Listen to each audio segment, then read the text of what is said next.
We've got a great show for you today about delivering Scientology outside of the Church of Scientology in Israel and Latvia with Dani and Tami Lemberger of the Dror Center in Israel.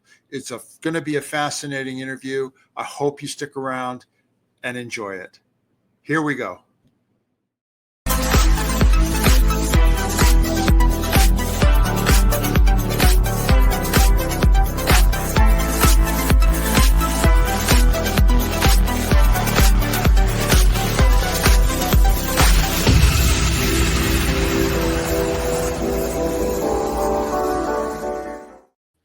Hello, everybody. My name is Mark Fisher. Welcome to our channel, Scientology Peeling the Onion. I'm here with my co-host, Janice Gillum-Grady. Good day, Janice. Good day, Mark. Good day, everybody, and welcome to Scientology Peeling the Onion. So we have an exciting episode today. Yeah. And, one of these, we've actually got two people we're talking to.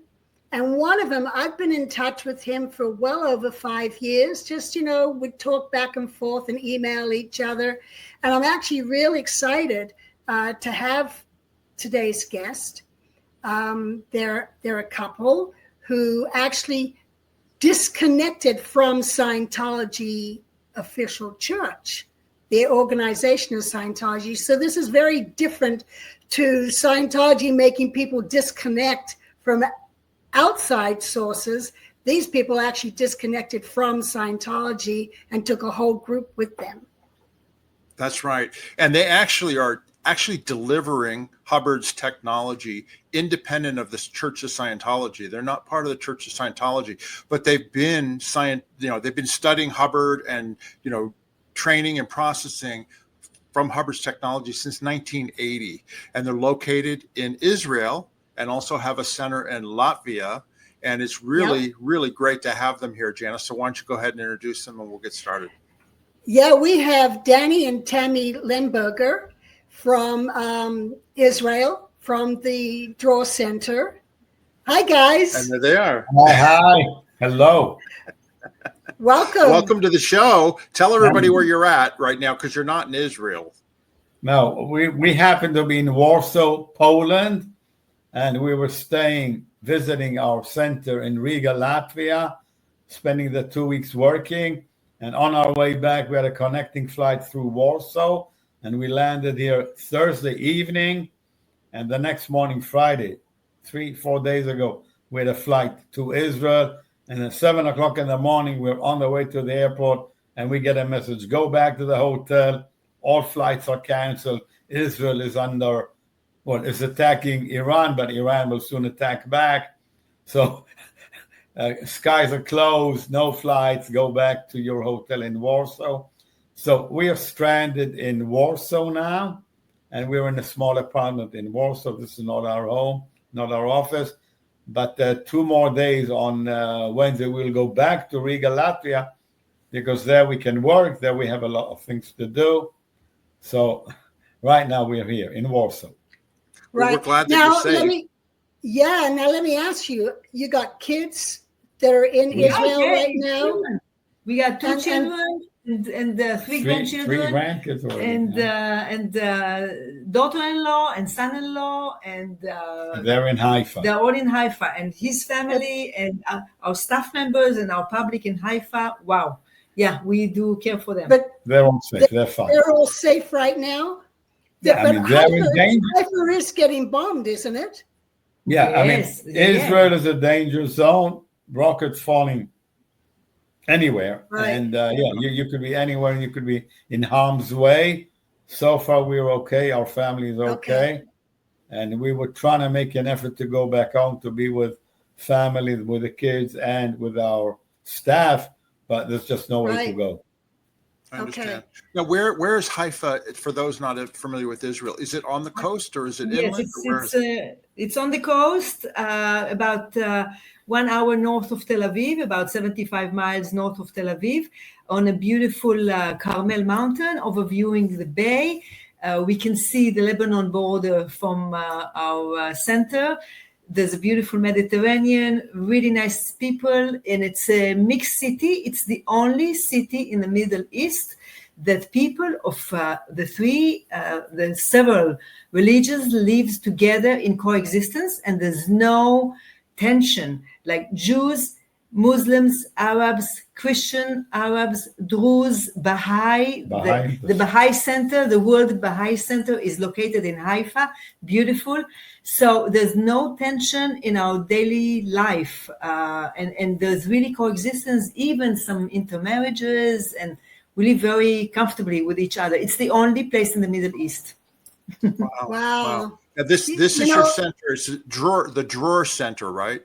Exactly, and you can see right in the middle. There's a temple there with the golden dome. This is the Baha'i Center, which is like right in the center, so beautiful. Anyway, and you can see the Haifa Bay and very pleasant city. Yeah. So this is a website that talks to people who are interested in what we do in Hubbard's philosophy. I was going to. So I was going to show. This is the website here. Yeah. Yeah. Right. This is more about Scientology and Ron Hubbard. You can see the domain SCNIL, Scientology Israel. So we're not hiding the fact that we're Scientologists, and of course we follow Ron Hubbard. And then we have another website which we use for the broad public to introduce people to Hubbard's philosophy, and that's Life Power. Have you seen that one, the Life Power website? No. Oh, so you need to do life-pwr.com. Okay, and we can pull that up in our next interview. We'll pull up that website. But Dror, what does Dror mean in Israel? Just so people understand. The word Dror means freedom. So the idea was Freedom Center. We founded it in 1992. We lived many years in the U.S. We studied. We went up the bridge.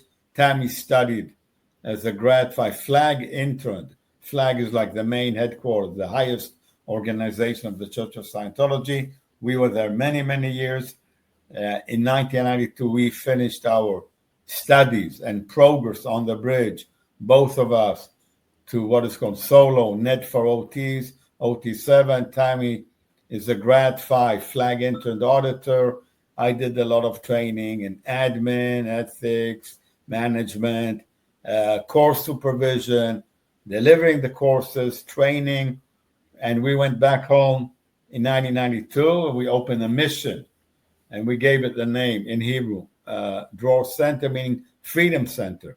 And for 20 years, from 1992 until 2012, we operated as a mission licensed by the Church of Scientology. Franchise, we say, yeah. Uh-huh. Yeah, franchise, mission. Yeah. Now, could you call yourself Scientology then, or no? Or we were. Well, in the Israeli audience, in the Israeli public, it was called Dror Center, not Scientology, Church of Scientology of Haifa. No, you wouldn't call it Church of Scientology in Israel. Even the Tel Aviv organization, which operates under the Church of Scientology, does not call itself Church of Scientology, because in Hebrew, in Israel, which is sort of like a Jewish country, they don't like churches. So you wouldn't, and a church would mean you're Christian. Right. Like a church is a Christian thing. So, but we were a center and it was acceptable. So it was accepted by the church that we call ourselves, by churches and organization, administration. It was okay with them that we call ourselves Dror Center. And in Israel, it was an acceptable name. And we still use the same name. It's our name. Right. We still use the name. Only we don't use Scientology. The name Scientology we don't use. Okay. Now, when you opened your center in 1992, did you start delivering like training and Scientology processing and that type of thing? And how did it go when you started your center? I mean, did it build up a big public? Oh, yeah. We were in a pioneer area because there was Scientology activity in Tel Aviv since the end of the 70s. All right. And then when we came to Haifa, back to our hometown, yes. No, when you just said that in the end of the 70s, wasn't that Shafi? Yeah, exactly. Shafi Givon. Shafi Givon, and exactly. Then Mike and Sadovsky, and what was her name? Hannah Shafi. Shafi Givon. My mother used to work with Shafi, and he'd go to Celebrity Center, and he trained at Celebrity Center, and he sent over a bunch of people. Because I remember getting letters from her and her being so excited about opening up Israel, Scientology in Israel. Shafi Givon is a good friend of ours. He just called me this morning, by the way. He didn't. Unbelievable. Oh, no. He didn't tell me. I didn't know he was still alive, but okay, he knew my mother. He's alive. He's maybe 85 years old. He was a highly distinguished professor of mathematics in Israel, in Israel University, a professor of mathematics. And he came to California, to Stanford University in the early 70s to do a postdoctorate program for a year. And while he was there, he heard about this philosophy. And in those days, Scientology was as it should be, free and wild, and young people, and some people smoke dope and go do a session. Okay, so it's not standard. Okay, but be permissive. Let them have it. Let them do it, and they will find out for themselves, So he was doing this, and he had great fun. And he studied. Then he went back to the university, Ben Gurion University in Israel, and he was a professor of mathematics, but he delivered an elective course, and he called it Modern Philosophy. And hundreds of students, I heard these stories. This is early, mid-70s. Hundreds of students poured to listen to Shafi Givon, Professor Shafi Givon, talking about modern philosophy. And all he did was talk Scientology. So that was a big hit. And he ran into trouble with the church because later on people started KRing him for changing and doing and saying this and doing that, So he was in trouble. Right. But he was a close friend of Heber Jensen's. Yes. And then when he had trouble... Heber was married to my mother. Exactly. Yeah, I know. And then he was declared at some point, and he wrote Heber Jensen a letter saying, Mr. President, I got declared. And Heber Jensen went wild and canceled it. But a funny anecdote, which I have to tell you, if you mentioned Shafi Givon, if we can spend another 2 minutes on Shafi Givon. Go ahead. Yeah. Sure. When we left the church in 2012, soon after, I got a phone call because in the 80s, when we came back to Israel, in the 90s, when we came back to Israel, we opened a mission. We met Shafi Givon. He said to us, well done. I'm no longer active in Scientology. It's a crazy organization. I can't stand them. They don't like me. They declared me. Then they canceled. Then they're playing with me. And they're telling me what to do, what not to do, what to say. So I'm done with them. But well done to you for opening a mission. He said to Tami and me in 1992, 33 years ago. But so we maintained a light contact, occasionally talking and meeting. When we left in 2012, he called me, said, Dani, I read about you guys on, the blogs, Marty Rathbun's, Mike Rinder. I read about you guys. What you guys are doing is fantastic. Come, I want to meet you. I said, okay. So we came to Herzliya to meet the guru, the great man, Shafi Givon. And we sit in a cafe below his home. And he said, Dani, good that you came. I want to go up to my home to bring you something. You want to bring me something? Go along. So he goes away. He comes back after 5 minutes with a big, heavy box in his hands, which he's hardly carrying. And he puts it down and says, okay, this is for you. And I say, well, what is it? And he says, it's all the materials of the OT levels. Everything, all the OT levels, everything is in there. And I have kept it for 25 years in my closet. I didn't want to give it to the church. I was waiting for an opportunity to give it to someone. And I wanted somebody who's doing Scientology independently to have this. So he gave it. And it's all hand typed stencils, like Wow, like what the format. So I take the box, I say thank you, and we didn't open it. We opened it when we were back home, and then like Tami says, original materials of the OT levels from the 70s. And I asked him, so how did you get it? And he said, when I was on lines at the Advanced Org Los Angeles in the 70s, Right.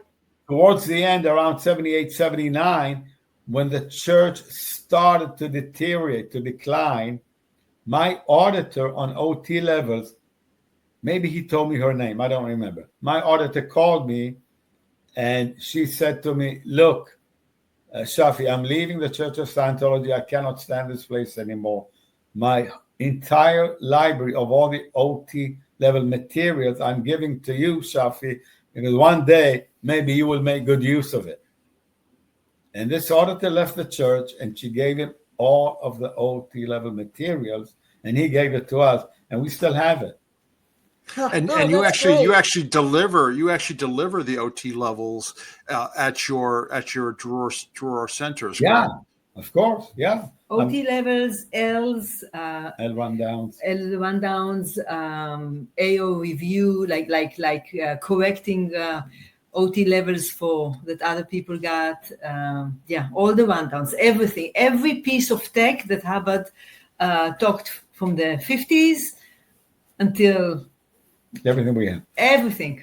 Because a lot of senior people left the church. So another person who contacted us soon after we left was a class 9 auditor, very senior from Flag, Sylvia Lawrence, or Lawrence in Spanish. Do you know the name Sylvia Lawrence? She was very senior. Familiar.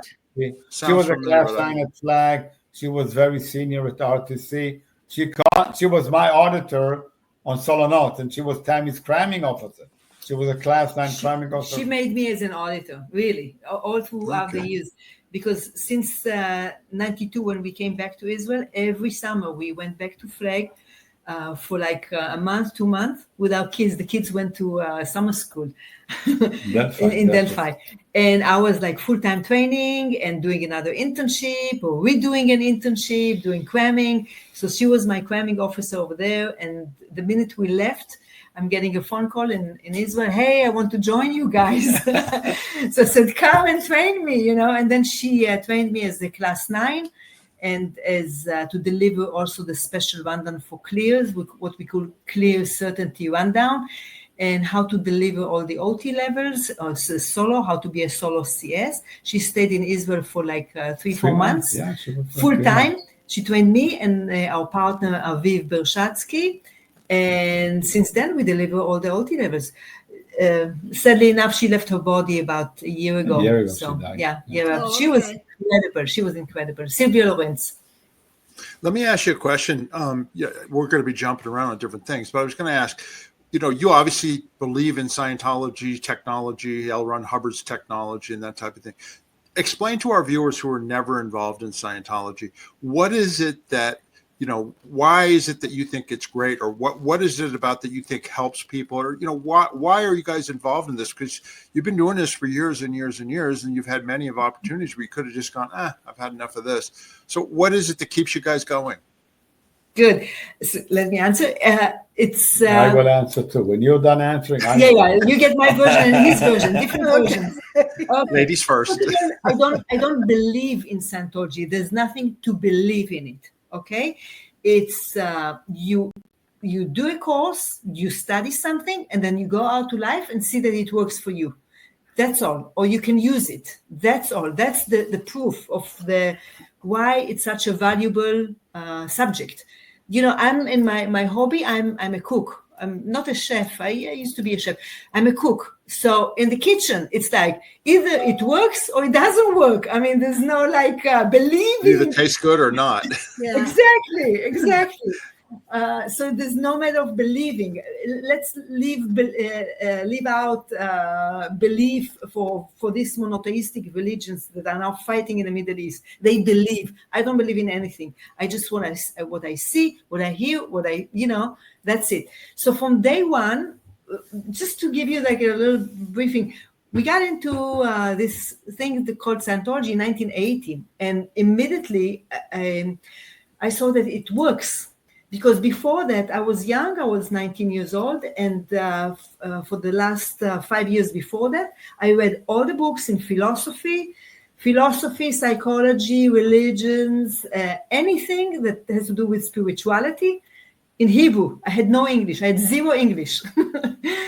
And, and I had these ideas, fine. And then when we got to San Francisco Mission, we did the communication course. I said, wow, bingo, that's it. Everything is together.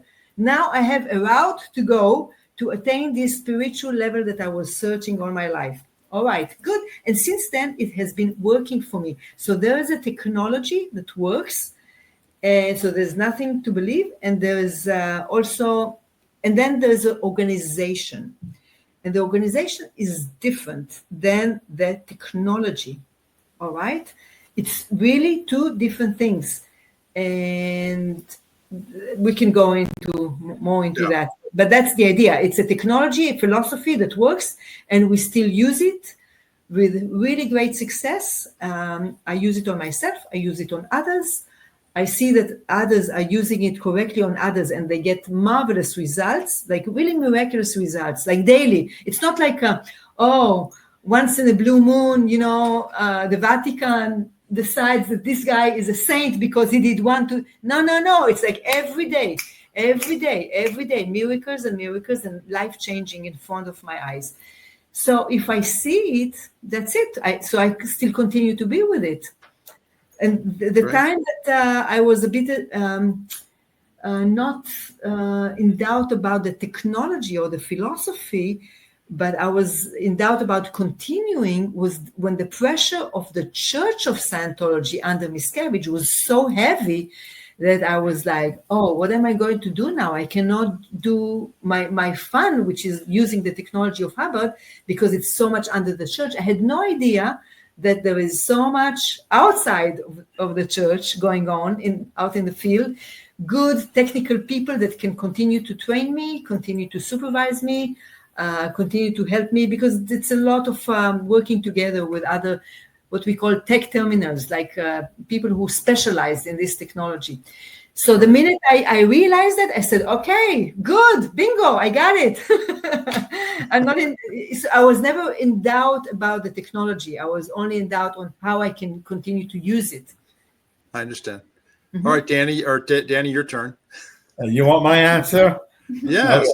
Well, first of all, to support or to follow with what Tami said, I think a belief is actually a substitute for knowledge. If you know something, you don't need to believe. If you don't know something, well, of course, you believe in something that maybe is there, probably it's not there. Now, prior to coming to San Francisco in 1980, I underwent, I think, maybe 5 years of psychotherapy, psychoanalysis, with a very highly skilled doctor of psychology in Haifa. He was a great guy. I loved him. Dr. Chaim Gilan, I miss him. He was a great guy, and he helped me a lot. He really did help me a lot for 5 years with what I was going through. I was a teenager. I was growing up. I had difficulties with girls until I met Tami. And I had questions in life and things going through. But he was a great guy, and he supported me a lot. And it took me about maybe 5 years of psychotherapy with Dr. Chaim Gilan, when suddenly the question came to my mind to ask him, what are we doing? And I said, Chaim, what is the purpose of what we're doing? And then he quotes Sigmund Freud. And he said, according to Sigmund Freud, the purpose of psychoanalysis is to get a person to the ability to work and to love.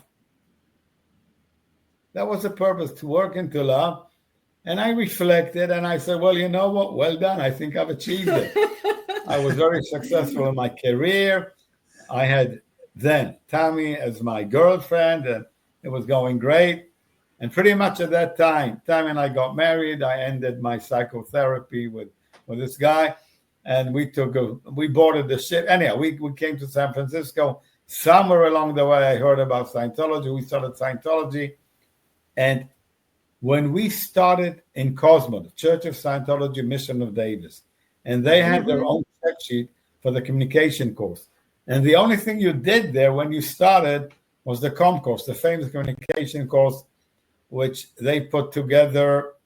What was his name? The Jewish guy that Martin founded it. Samuels. Martin Samuels. Martin Samuels. So Martin Samuels or Alan Larson or one of these guys put it together, and fantastic. And the first thing you do on that check sheet, because the first drill you do is OTTR0. So what's OT? So the first thing you had on the check sheet was to clear the words Satan, mind, body. And I couldn't get it. Like, what are you talking about? And they actually had me work on the word Satan, and suddenly, boom, the coin dropped, and I understood what they were talking about. And I went exterior. I went out of my mind. I said, wow, you mean I'm a spirit? I'm not a brain. I'm not a body. When you understand that, and how many people understand that and have the realization, the real moment of getting it, of knowing it. So that was one turning point. And then you just did the hard TRs, OTTRs will be there, confront, bull bait. On bull bait, I had a great one. So I had these huge realizations, what we call cognitions, realization, life-changing moments when you discover your true nature, who you are. And like Tami said, we've been doing this for 45 years, and it just keeps going. But then when you have that for yourself, you'd be a criminal not to share with others. I mean, you have to tell people about it, but you cannot be a fanatic running around. Hey, you got to do this. Hey, this. People think you're crazy. So we have to be crazy, but behave socially normal and conservative. You have to act conservative for people to accept you. So I'm kidding, of course. So we've been doing it now, and like Tami says, you see the daily wins, changes on people, and now we have staff, and we're people coming to our academy and doing those TRs, Ron Hubbard's TRs. I mean, he was a genius just to discover this. I mean, there's so many pieces of LRH technology that each one would take a genius a whole lifetime to develop the communication drills. A guy who would just do that would be wow. A Nobel Prize. You get a Nobel Prize for for something. Let me explain for our viewers who are never in Scientology. TRs is short for training routines. And in the communication course, it's to train you how to communicate with another person, have a two-way communication where I'm talking to Dani and then Dani's talking to me, acknowledging what he says and vice versa. And it really is life-changing. Just if you never deliver any Scientology processing, it is life-changing because it helps you with your relationships with other people. I mean, how many times have people said something to someone and they never say anything back to them, and you wonder whether or not they heard them? These are the type of things that you learn on the communications course, and it really works. And then, of course, the secondary purpose was to train professional auditors, people who would do processing in the future, to ask a question, get a response, ask a question, get a response. And that's what the training routines are. Yeah. Mm-hmm. Yeah. Well said, Mark. So I was so now we know that part of it, and there's other bits I'd like to know about, but let me ask you, so you left in 2012. So what happened in 2012 that you went, oh, we're going to go off on our own. We're not part of the Church of Scientology anymore. Can I take this one? This is my favorite. I can go on for hours and hours, but I will try to be brief. I realized years before 2012 that something's wrong in the kingdom. Something smells bad. Mm-hmm. I saw for years earlier that this guy who took over, who usurped, who kidnapped our philosophy, this character, David Miscavige, I realized long before, way before 2000, that the guy's a lunatic, is a megalomaniac. And he's crazy. I could just see the behavior. I guess I have background in management. I'm myself a management. I can understand some politics. I can look at organizations. I can look at leaders, and you can see how people behave. So the guy was crazy. And I'm on solo notes, and I go into Flag, on my 6 month checks on solo notes. So this very advanced level called solo notes. You do it yourself, and then you come to Flag, which is the highest organization, once every half year or so to be checked out, to be tested. And when they check me out and they ask me, how are you doing? What's going on? And they put me on the e-meter and I hold the cans and I do a confessional. I have to say what I think. I say to them, look, this guy, David Miscavige, is a lunatic. I never said he was an SP because I think that's too respectful of him, He doesn't even deserve to be called an SP. That's a technical term. The guy's just an idiot, a lunatic, a madman, a psychopath, evil, a tyrant, a dictator, really bad guy. And I would say this at Flag on a sec check on this confessional procedures, and then they would send me to ethics to handle this. But I knew there was something wrong. And I was planning, we were planning to leave, but how do we leave? We have a mission, we have our people, and we know that the tech works.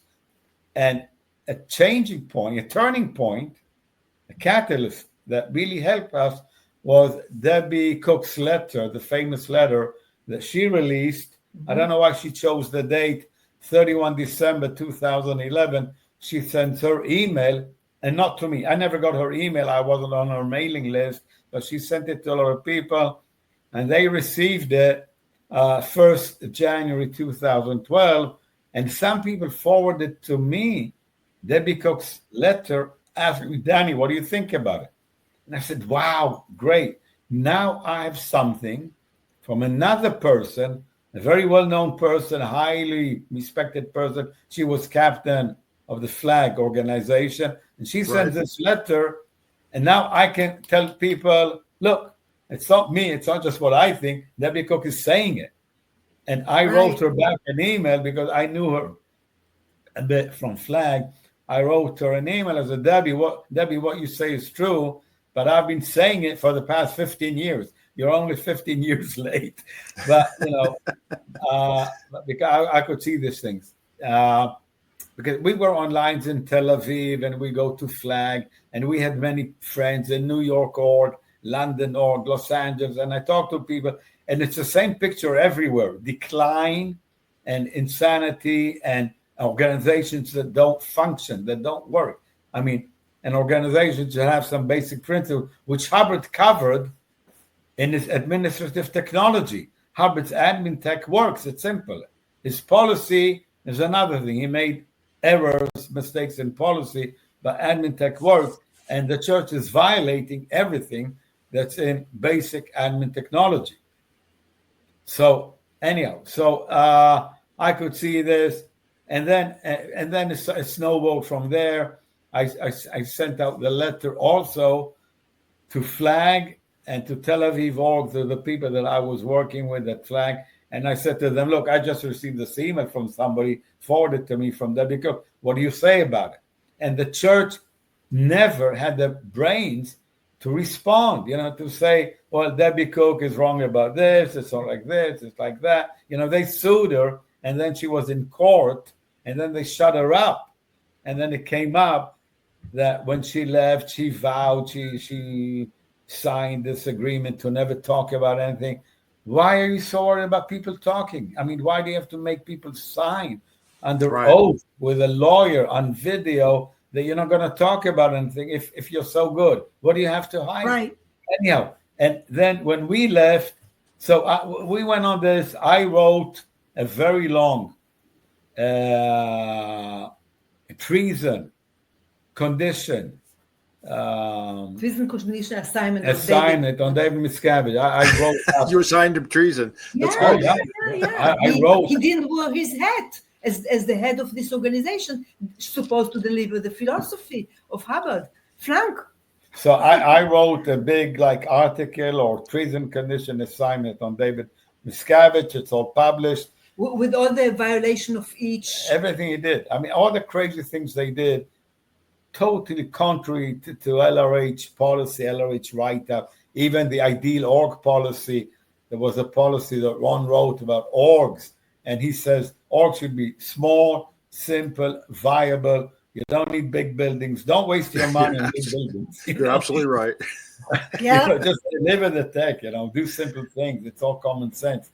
So I wrote up this big thing about David Miscavige, and then Tami and I, we visited with the guy who was our friend in those days, 2012, Marty Rathbun.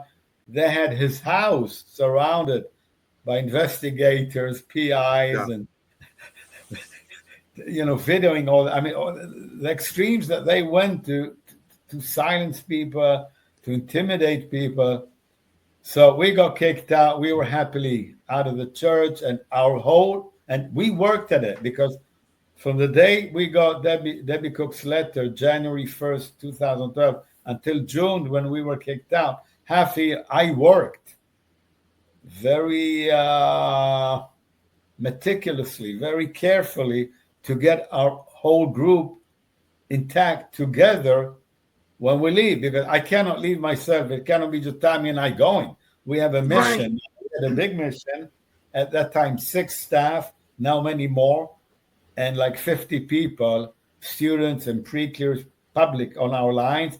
And I said, I cannot just leave. I have to take everybody with me. So we had to take responsibility for our staff and our public. And with each person, I talked very carefully so that they know. And I told each person, look, you don't have to follow me. The fact that I'm leaving the church, don't follow me. You have to make up your own decision concerning your own future with this technology, with Scientology, what you want to do with it and where you want to do it, because it looks like we're going to leave. So we're going to get our asses kicked out of here pretty soon when we do this, when we go to Marty Rathbun, when I release my letter, we're going to get kicked out. So you need to make up your mind if you follow us or you stay in the church. I think that out of 50 or 60 people that we had on our lines then, 45, 50 stayed with us, 10, 15 left us, stayed with the church, or just went into apathy and said, this thing is too crazy.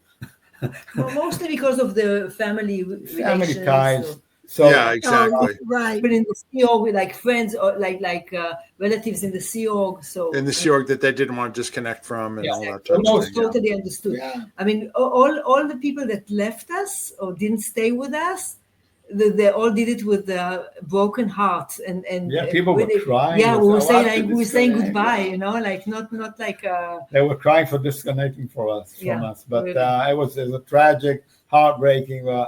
Some had to leave us and stay in the church, and then immediately we just started expanding, learning how to do the OT levels, but that was the point of leaving. Yeah. Now, did they come after you? Like after that, did Office of Special Affairs, because you were like breaking away? Yeah, fair game. Yeah. This is a long story for the next episode. Oh, that's fine. So they did come after you, and I know that you did sue them at some point. I read on Tony's blog. You sued them, right? We sued them around 2014. It took us 2-3 years to find the good lawyers to put together a lawsuit, very sharp. They harassed us. They tried to shut us down. They tried to get the Israeli Haifa municipality, the Israeli tax authorities, after us by giving false data to these authorities. To damage our business. We also had a commercial business, real estate business on the side, so they tried to destroy our business, basically. Talk to people about us and doing terrible things, crazy things. And I said, well, I'm going to sue them for this.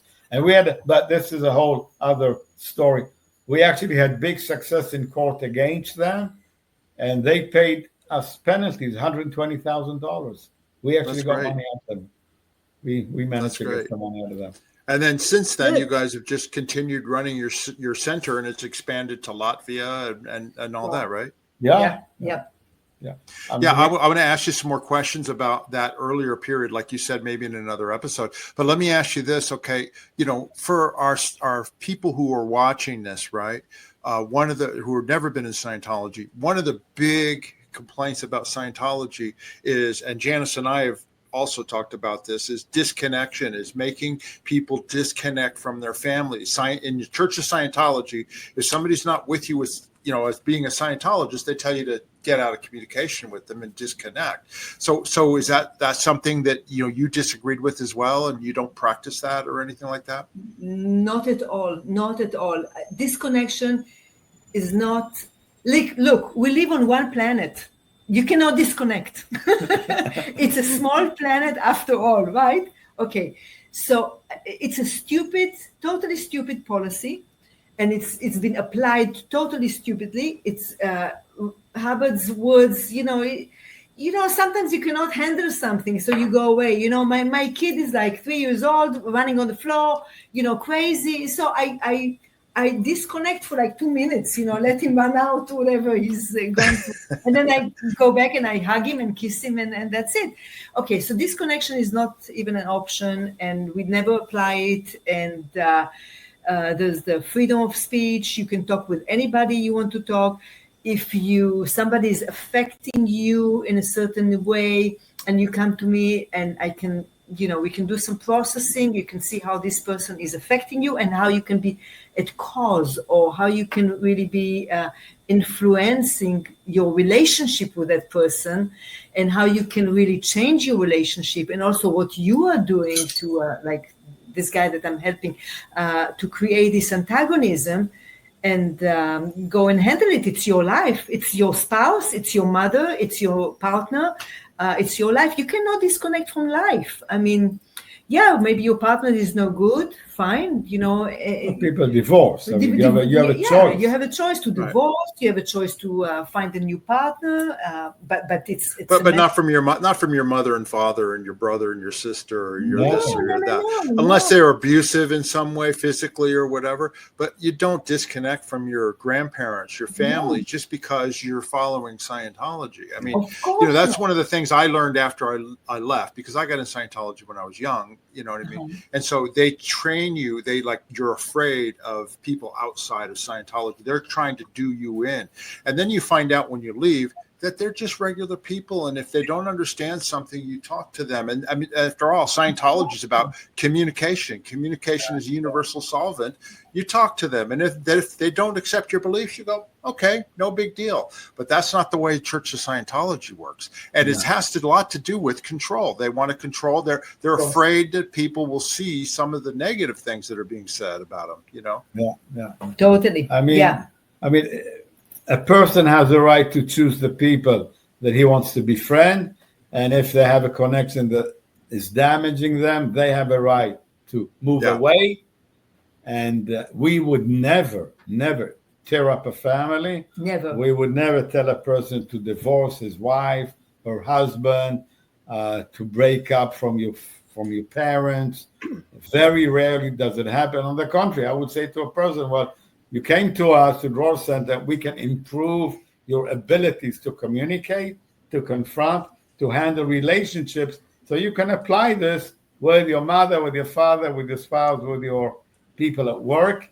Rarely a person suffers so much from another person they would decide to not be in contact with that person. We do it all the time. Right. We choose to be friends. Yeah, we don't have to be friends with them. When I was actually in the Sea Org, if people wanted to separate and get a divorce, they were actually pulled in by the chaplain to try and resolve their differences with communication, and by getting off any withholds or overts that they might have had against each other. And the whole idea was to get them back together and have them then continue to create a relationship rather than disconnect. It was a totally different view. Of course. Totally. We all the time encourage our students and pre-clears to get the family and friends and business partners for a cup of coffee or for a small lecture, and to meet us in person and sit in my office, in Dani's office, ask all the questions that they want to ask, all the things that they hear in the media of this or that. And it's like we're totally open. And on the contrary, we all the time encourage the antagonistic family members to come to our parties. We always have like Hanukkah party, Passover party, Rosh Hashanah party, all the Jewish holidays. Yeah, I was wondering if I was going to ask you about that. What about, like how Scientology is like, oh yeah, we're open to all religions, but we know that they're really just Scientology. They don't want Christians or Muslims or Buddhists or Jewish, right? They don't want that. But you guys, it's open, right? They're totally open. We had a girl, and she came from a very, very Orthodox, conservative Jewish family, like really extreme, like wow, the way she dresses, what she eats, and then she started to do some courses somehow, and she really loved it. And then her mother heard about it, so I said, okay, you must bring your mother in, just so she talked with us. So we do not try to convert you into other religion. We do not try to make you non-Jew or ask you to commit any sins against your religion. Totally the opposite. Be a good Jew, but be a cause over it. Be aware. It's really a discussion for another time, but it's like, is Scientology really a religion, or is it really a mental health philosophy? It's a philosophy as opposed to something that you have to believe. They don't even talk about God in Scientology. Do you know what I mean? I call it a philosophy. I call it a philosophy. Of course, it all depends how you define the word religion. Yeah. We had a very famous professor of religious studies, Professor James Lewis. He was a famous guy. He died a few years ago, but he was hired by the church when they did a big book of articles of research by academics stating that it was a religion. This Professor James Lewis was hired by the Church of Scientology to do a study on Scientology and to state that it is a religion. But then he started researching the groups, the splinter groups that were leaving the church, the independent Scientology. He was doing research on that as an academician, and they said to him, no, you cannot do it. So he cut his ties with the Church of Scientology, Professor James Lewis. When he came to us to Haifa to visit us and to do his research on the new splinter group, a big major splinter group, and he wanted to do research on us. I guess he got funding for this kind of research work. He stayed with us about 2 weeks or something. He stayed with us a few days, and he sent his assistant to do more research on us. And then he came a second time. And I said to him, Jim, I don't know why you're studying us if you're a professor of religious studies. Why you're studying us? Because I don't think we're a religion. And he said, no, Dani, you are a religion. And I said, yeah. And he said, Dani, maybe you don't know it, but you're a religious leader. He tells me I'm a religious leader, like a messiah. You're a founder of a new religion. And I say, how is that? Well, he said, a religion is not related to belief in God.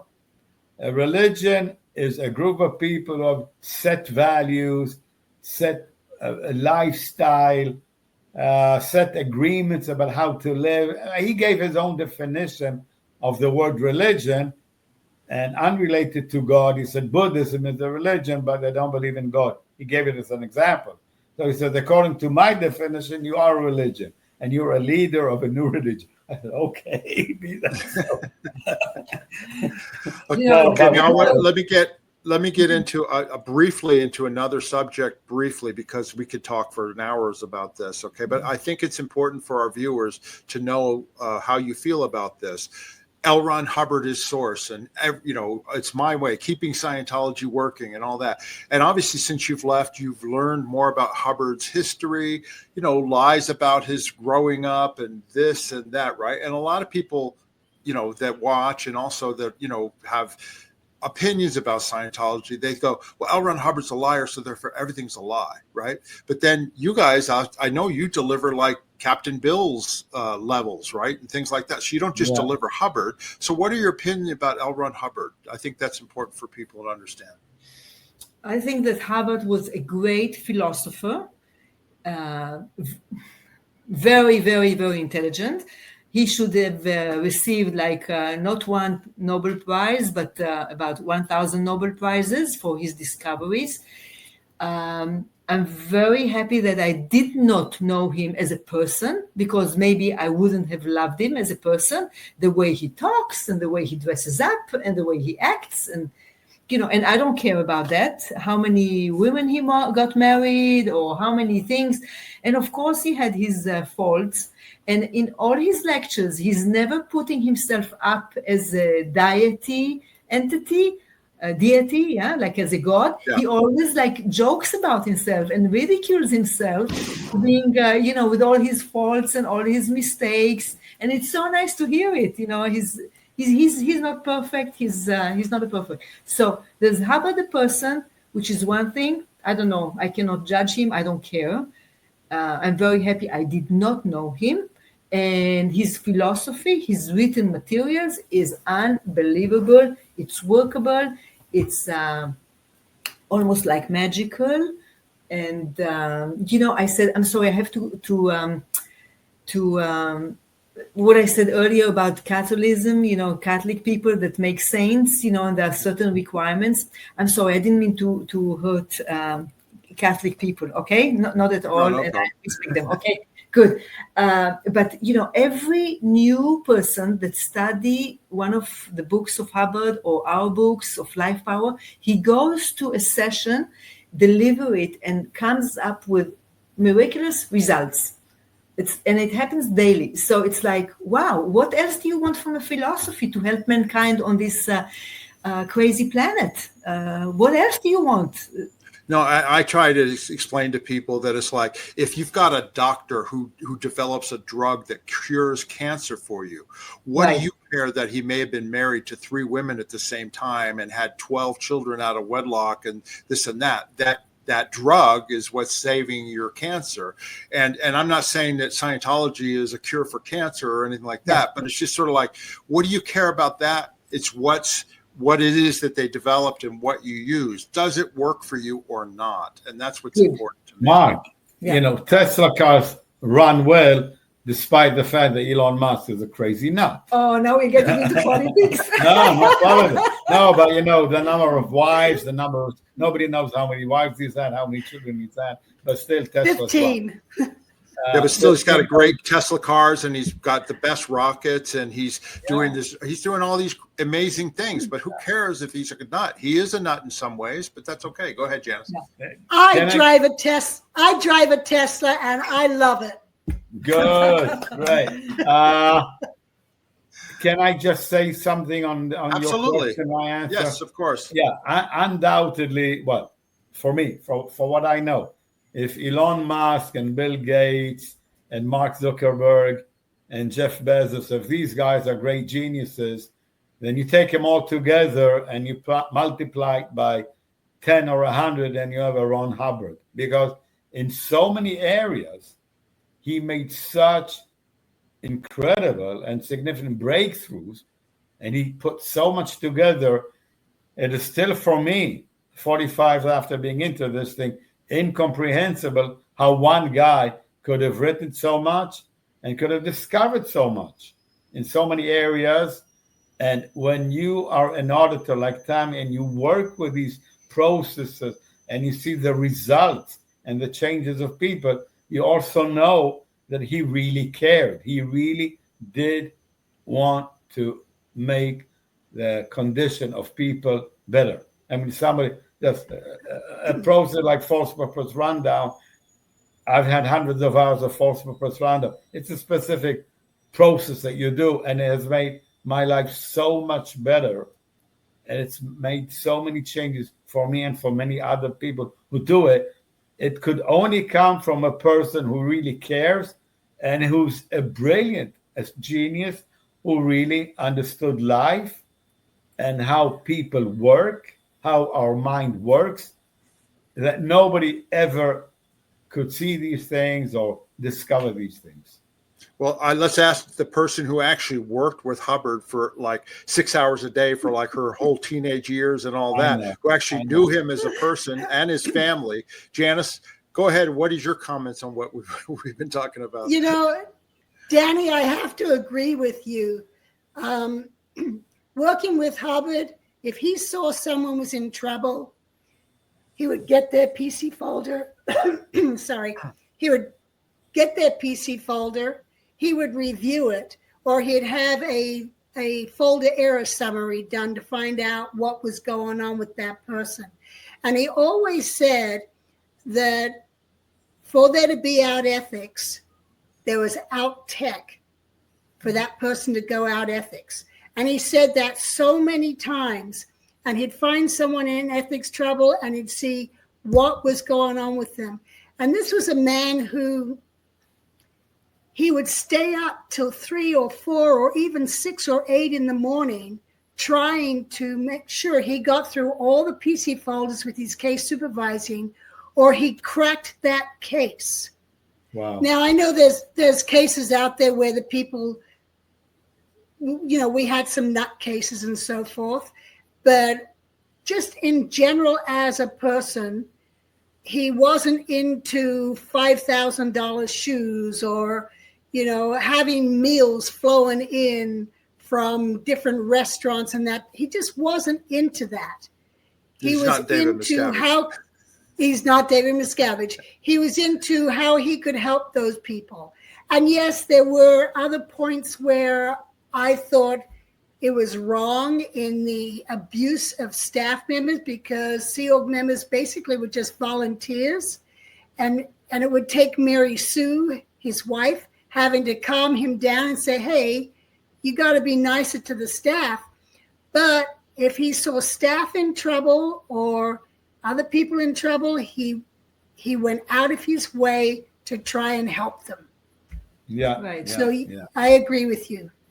Yeah, Good. thanks. I would like please to relate to what you said about looking at Ron Hubbard as source, and he's the only source. Okay, so what he did, he developed a technology, a philosophy that corrects itself. So if it's not that he is source, he did it, fine. And then when you just dive into this technology, into his writing, into his lectures, I'm re-listening now, I'm restudying now the class 8 lectures of 1968. It's like, wow. If you dive into it and you see how the technology of Scientology is a self-correcting or corrective, how do you say? Yeah, correcting technology. So it's a technology. It's not only Hubbard says so and so. Hubbard doesn't say, doesn't care what he says. It's in the technology, embedded in the technology, that any case can be helped, any situation can be resolved, and it's not any longer like, I don't know, related to the person. He already wrote it. You see, he wrote it. He put it there. Take it. It's yours, and it's your business to really study it well, to practice it well, to drill it, and then to go in session and do it. And you can handle any case you can handle. Really, it's like some case, require more work, some less, fine. And then you mentioned about Bill Robertson. Bill Robertson was just a very good student of Hubbard. He studied all the technology of Hubbard, and he just put it together as next CSs, like a good supervision, like instructions for the next session, for the next level. I think that Hubbard did not have enough time and energy to complete his work. He did so much. I mean, in one lifetime, he did so much. It's incredible. And all his work from his 50s, he didn't finish to formulate it or to put it in a structure of processes. Step 1, 2, 3, 4, and then go to section B. 1, 2, 3, 4. He didn't have the time. He was just sitting there in the Philadelphia doctorate course, 1953 or something, and talking to people. Right. And then Bill Robertson just took it and put it into processes, and that's it. So, but it's Hubbard. I had a question on that, because you read Hubbard stuff in the 1950s, and there's beams and intention and all that kind of stuff in the factors. And then I was like, where did Captain Bill come up with all these upper OT levels up to 48 or whatever? And I always wondered, did he go back to the 1950s material and complete that?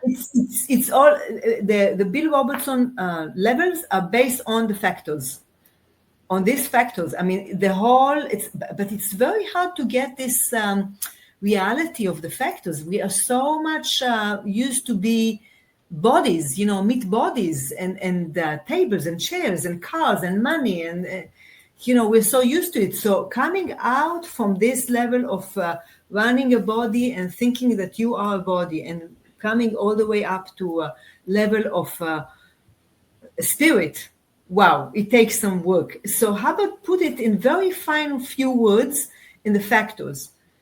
And when you read the factors, I read it when I started my bridge, and I did it also in Flag. There was a course, Key to Life. At the end of the course, Key to Life, you had to take each factor, each clause of the factors, and to put it in a clay demo. Yep. Wow, it was mind-blowing. I did Key to Life. I was on the pilot. I was on the pilot for Key to Life. I know what you're talking about. It's incredible. Now, where else on the OT levels you find the referring, like a direct reference to the factors? Nowhere. So Bill Robertson took the factors and the data in the Philadelphia doctorate courses and all the axioms of Scientology, all the axioms of Dianetics, and he put it into just another level of awareness. That's all. And it's all very practical. So it's Hubbard. The Hubbard axioms, Hubbard factors, Hubbard lectures. That's it. Yeah. It's not, for me, it's not something else. It's not like a different bridge and he named it with some numbers, 48. I told you I'm not so good in math, but 33, 42, 40, doesn't matter. Just another piece of tech, and you use it and you look at it and you go, oops, you become. Tammy, oh, go ahead. I'm sorry. I didn't mean to. Yeah, that's it. No, I was going to say, Tammy, the other thing that you reminded me of is that when I was a teenager before I joined the Sea Org, I did a course on the axioms where I had to clay demo every one of the axioms. Wow. And that gave me an understanding of how auditing works and how, you know what I mean? It just really cemented it for me. And they don't teach that stuff anymore or anything like that. A lot of these people that were in Scientology, all they ever got was sec checking, or they did a communications course, but they think that it was brainwashing, or they think that it was this or that. They just the staff worked around the clock and they never got their enhancement. They never got their training or processing. And it's a shame. And that's where I wanted to end us off on, is that, Hubbard, may have gotten these great things all together, but I agree with you that he was not a great administrator, because if he would, Scientology would be carrying on, and David Miscavige would not be running a donation organization that's a real estate empire and no training or auditing occurring. I mean, Janice and I know, and I'm sure you do too, Dani, is that Hubbard, when he was alive, he wanted to know how many auditing hours were being delivered, how many people were getting completed, how many people, not how much money did we have in reserves, Yeah. So just on that, we stress that our staff, all of them, are constantly on training and on auditing. So all the staff are constantly going up the ridge, as we call it, doing training and going up the levels, the OT levels, the grades. So they're all progressing all the time. That's principle number one. Principle number two, they are all well paid. Tammy and I, we're fortunate, we're lucky, we have another real estate business that supports us. So Tammy and I, we do not take any money out of Dror Center, out of Life Power. And our staff is well paid, so they don't have to moonlight, they don't have to do something else. And they're not constantly worried about how do I pay rent and how do I pay the bills, how do I pay the groceries. So when people do Scientology, when people work with Hubbard's philosophy, they work hard at it, they can make a good living with it, it's a good profession, And we've had our center now for 33 years, since 1992. It's expanding, growing steadily, and all the staff, most people are with us, haven't left us, and they're doing well. Yeah, and it's called the Dror Center, right? Yeah, in Haifa. This is a website called Dror France. It's about Dror Center, but yeah, it's called the Dror Center. Yeah. It's in Haifa. And then you've got it in Riga, Latvia, and in Haifa, Israel, right? Yeah, we have it in Haifa. Israel is the main one where we work, which we operate. And some time ago, a friend of ours from Riga, Kaspar Svegelus, he came to Haifa. He got some auditing. He loved it. He said, Dani, I want to do this in my hometown. I said, go ahead, translate the Life Bar books to Latvian. He went back. He did the books in Latvian. He opened his own center, and then he changed it. He modified it, and he doesn't call it Life Bar. He calls it Vaditau Scholar, and Vaditau is management in Latvian school. So he's got a management school which attracts a lot of people, Latvians, very high-level people, executive, business, and minister in the government. And these people came to his Vaditau Scholar to improve their management skills. And then we relocated 2 of our auditors to Latvia a year and a half ago to support his activity. So we opened Dror Center Europe, and really it's booming. It's doing great. And I think it's definitely now an ideal org. And then another young man, Don Shaul, worked with us, and he moved to Tel Aviv like 10 years ago. He opened his center called Clearing Center Tel Aviv. Don Shaul, he's bigger than us. He's got a huge activity in Tel Aviv, using the Life Bar books, getting people moving, going. And I don't interfere with what they do. I don't inspect what they do. I tell them, look, here are the materials, here are the books. It's actually Ron Hubbard's. I simplified it. You can do with it whatever you want to do with it. I'm not going to check you. So people work with it. We have more centers, smaller ones in Russia and other places. It's going very well.